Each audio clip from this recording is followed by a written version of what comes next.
CD 1. Test 1. You will hear a number of different recordings and you'll have to answer questions on what you hear. There will be time for you to read the instructions and questions, and you'll have a chance to check your work. All the recordings will be played once only. The test is in 4 sections. At the end of the test, you will be given 10 minutes to transfer your answers to an answer sheet. Now turn to Section 1. Section 1. You will hear a telephone conversation between a travel consultant and a customer. First, you have some time to look at questions 1 to 4.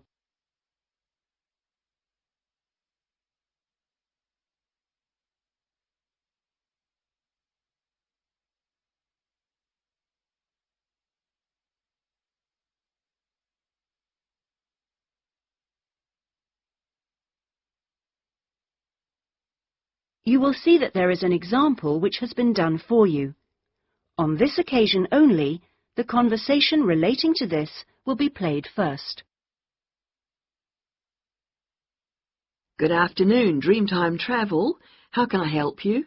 Oh, hello. I'm interested in the holidays you offer along the coast near here. Yes, we operate several tours up the coast. Where in particular did you want to go?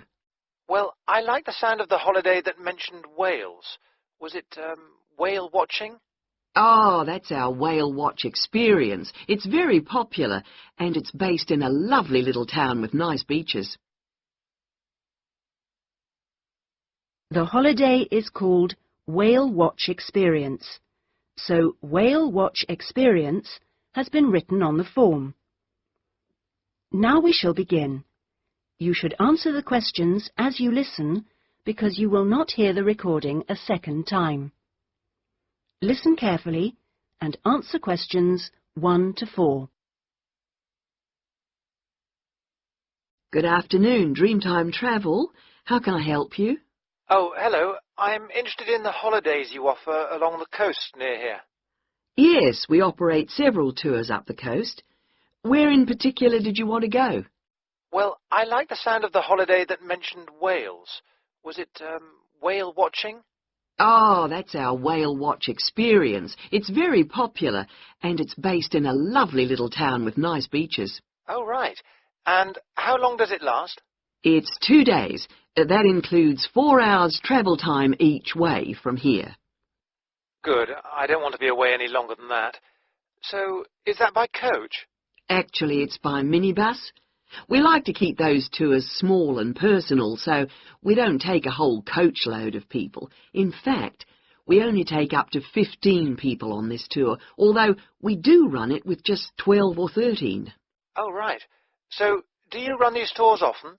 Well, it depends on the time of year. Of course, in peak times, like the summer holidays, we do them every weekend, but at the moment, it's usually once a month at most. And when is the next one going? Let me see. There's one in 3 weeks' time, which is April the 18th, and then we don't have another one until June the 2nd. All right. And is April a good time to go? Pretty good, though the really good time is later in the year. I have to say, though, that the whale sighting is only one of the many things offered. Really? Yes, the hotel itself where you stay has great facilities. It's called the Palisades. The Paris what? No, it's actually the Palisades. Pallissades. It's right on the main beach there. Oh, I see. All of the rooms have nice views, and the food is really good there too. Oh, right. Before you hear the rest of the conversation, you have some time to look at questions 5 to 10.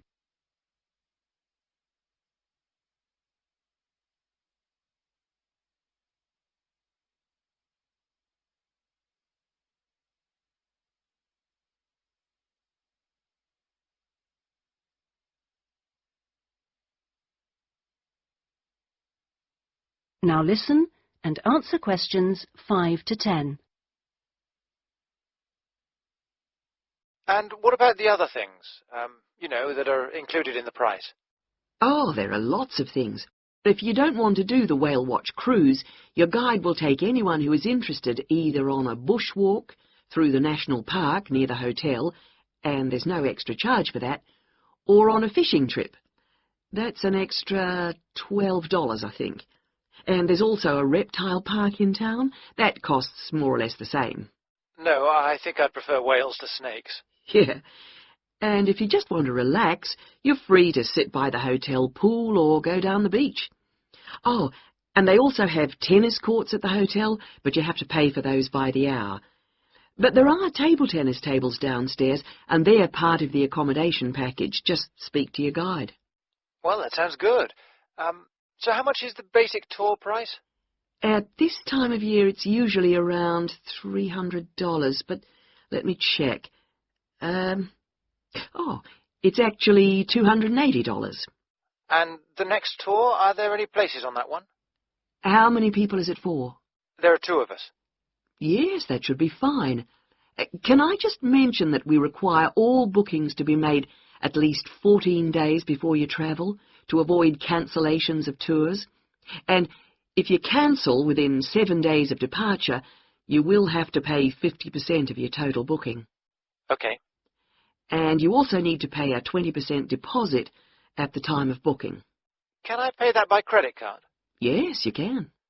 All right. What I'll do is I'll talk to my partner and get back to you. Fine. So I'll make a provisional booking, shall I? 2 for the whale watch experience. Let me issue you with a customer reference number for when you call back. Do you have a pen? Yes. Okay.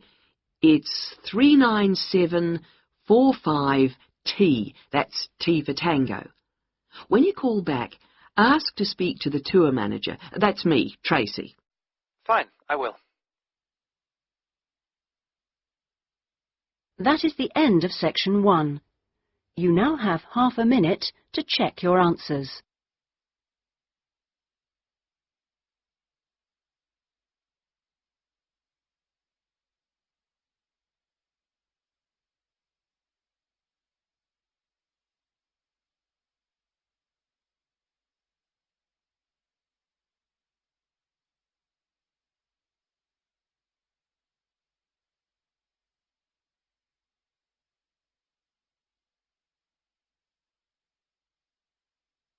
Now turn to section 2.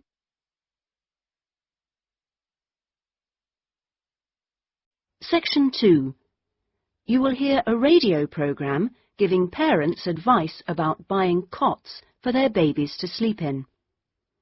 First, you have some time to look at questions 11 to 17.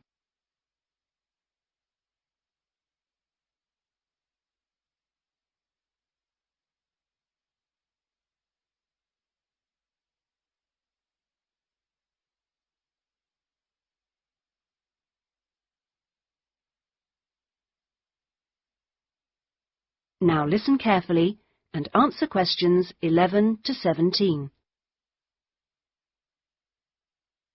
Hello and welcome to today's Buyer Beware program, where we give you some tips on how to spend your money wisely.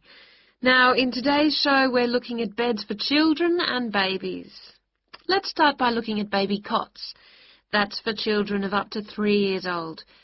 We tested 3 different cots, all in the budget price range, and as usual, we will feature the good points, the problems, and our verdict. The first cot we looked at was by BabySafe, and it had several good points to recommend it. Our testers liked the fact that it had 4 wheels, so it was easy to move around. The only slight problems with this cot were that it had no brakes, but they didn't think that mattered too much. At first they were a bit concerned about the side bar because they felt babies could trap their fingers in it.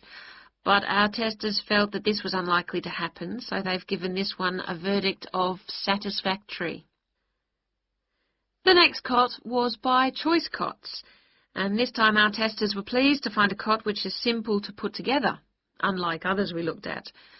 On the minus side, our testers did not like the fact that the side of the cot did not drop down, making it difficult to pick up newborn babies. However, the real problem with this cot was the space between the bars. Our testers found they were too wide and a baby could easily trap his head.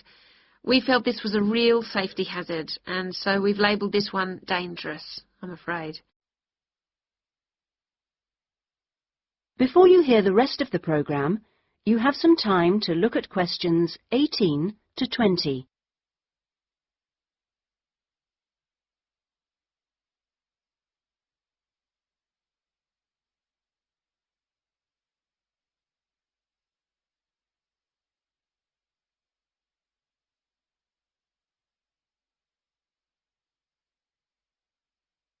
Now listen and answer questions 18 to 20.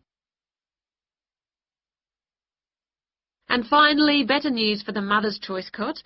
This cot was slightly different in that although the sidebar did not drop down, the base could be raised or lowered into two different positions, making it safe as well as convenient. The negatives for this one were quite minor. The only niggle everyone had was the fact that it has no wheels, and the only other problem anyone could find was that there were pictures, which were simply stuck on and so could easily become detached.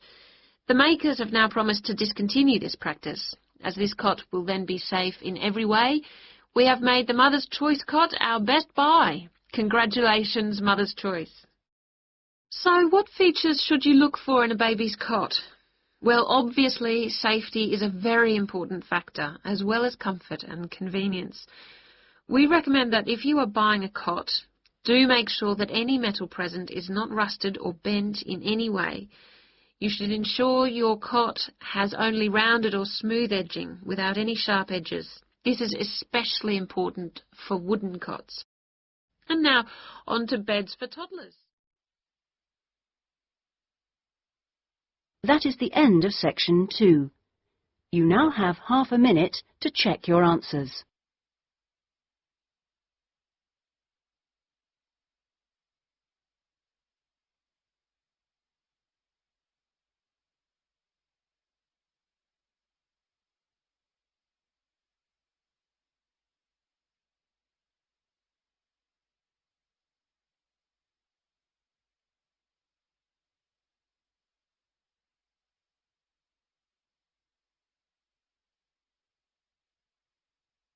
Now turn to section 3.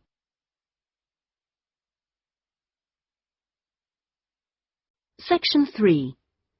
You will hear a conversation between a student, Andrew, and a student advisor, Monica, about a diploma course. First, you have some time to look at questions 21 to 25.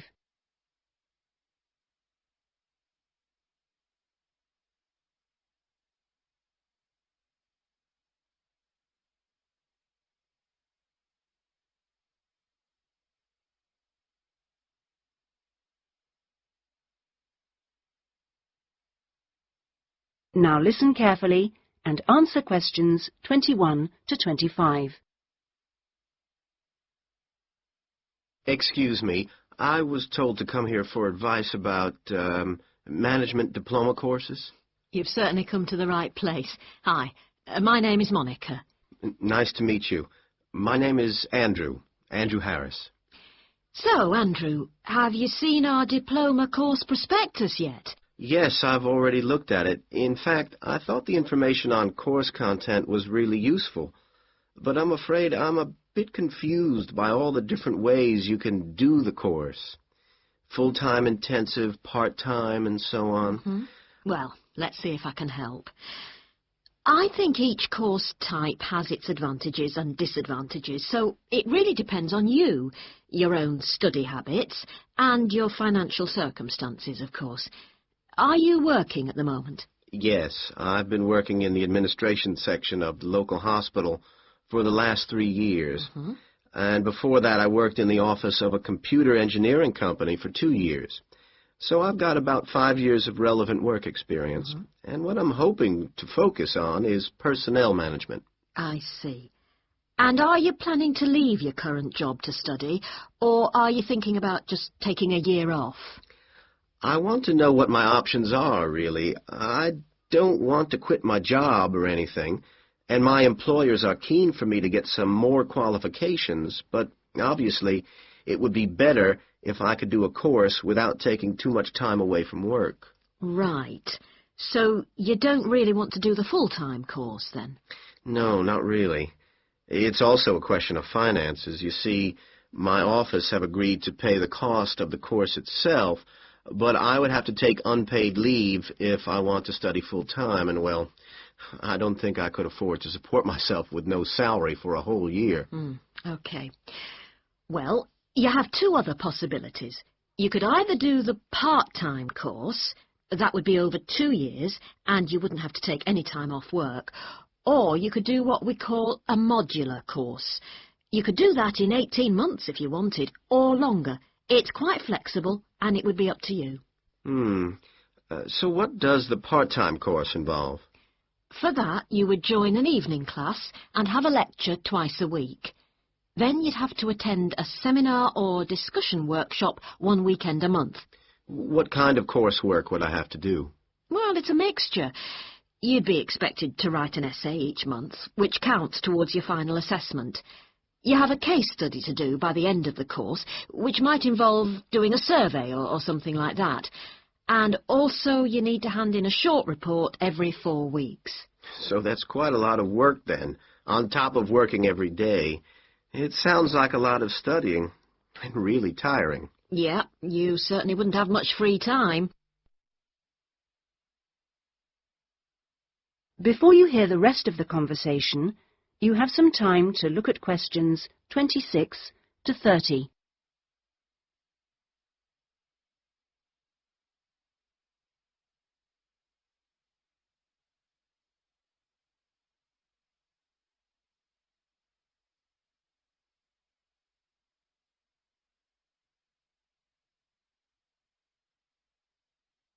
Now listen and answer questions 26 to 30. What about the modular course? What would I have to do for that? Well, that's where you get the opportunity to study full-time for short periods. That way you can cover a lot of coursework and attend lectures and seminars during the day. And each module lasts for 1 term, say about 12 weeks at a time. There are obvious advantages in this. The main one being that you can study in a much more intensive way, which suits some people much better. And how many of these modules would I have to do to get the diploma? The current programme is 2 modules, and then you have to choose a topic to work in more depth. But you can base that on your job, and so you don't need to be away from the office. And how long it takes is up to you. The important thing is that you don't have to study and work. You can focus on one thing at a time. Yes, I can see that. It certainly sounds attractive. It would be more expensive, though. I mean, I'd have to support myself without pay for each module. That's true, so that might be a problem for you. Look, why don't you talk this over with your employers and then come back? That is the end of section 3. You now have half a minute to check your answers.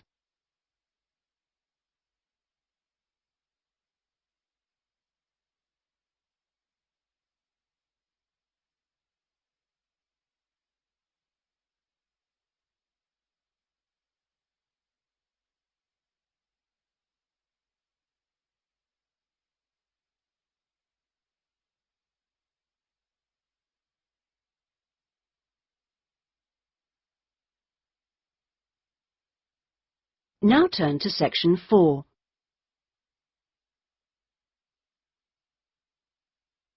Section 4. You will hear part of a lecture given by an economist about North American women's attitude to money and saving. First, you have some time to look at questions 31 to 40.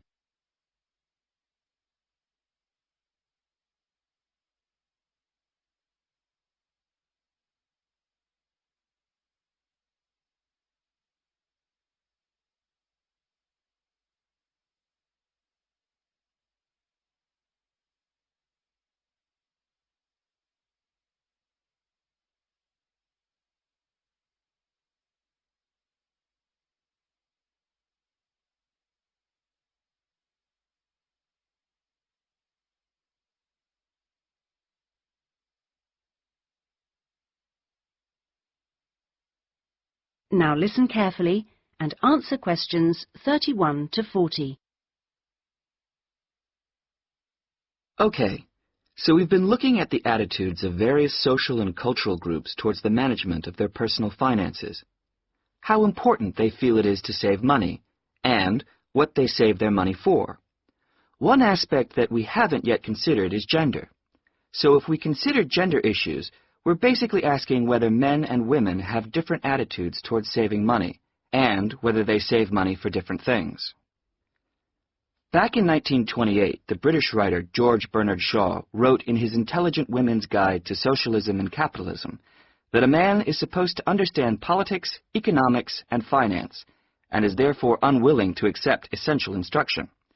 He also said, a woman, having fewer pretensions, is far more willing to learn. Now, though these days people might question a lot of the assumptions contained in those statements, recent research does suggest that there are some quite fundamental differences between men and women in their attitudes to economic matters. Let's look at what men and women actually save for. Research studies of women in North America have found that women are far more likely to save for their children's education, and they are also more likely to save up in order to buy a house one day. The same studies have found that men, on the other hand, tend to save for a car, which, by the way, takes a surprisingly large amount of the household budget in North America. But the other main priority for men when saving money is their retirement. When they're earning, they're far more likely to put money aside for their old age than women are. Now, this is rather disturbing, because, in fact, the need for women to save for their old age is far greater than for men. Let's consider this for a moment. To start with, it is a fact that throughout the world, women are likely to live many years longer than men, so they need money to support them during this time. Since women are likely to be the ones left without a partner in old age, they may therefore have to pay for nursing care, because they don't have a spouse to look after them. Furthermore, the high divorce rates in North America are creating a poverty cycle for women. It is the divorced women who will most often have to look after the children, and thus they need more money to look after not just themselves, but others.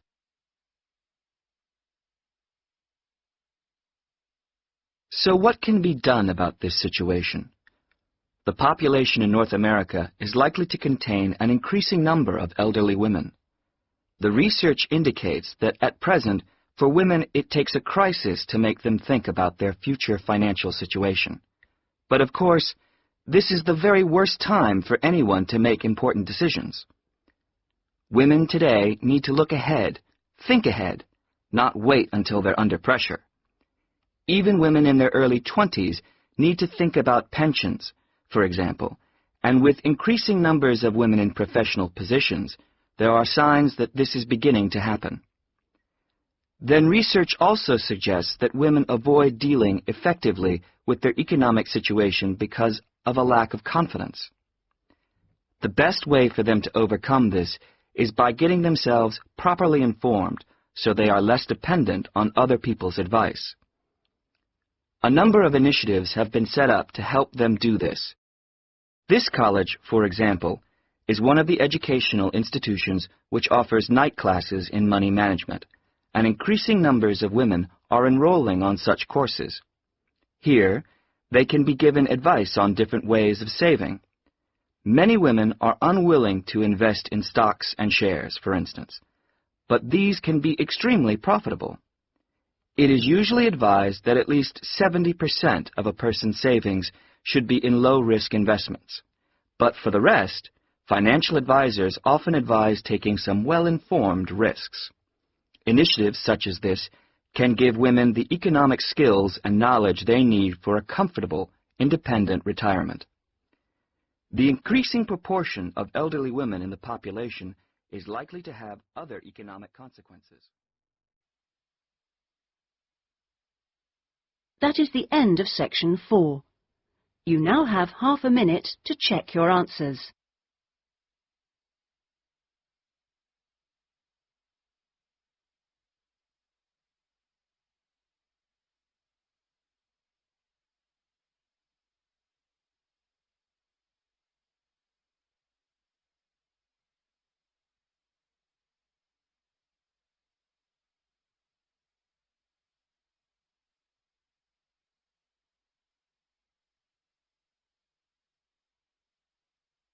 That is the end of the listening test.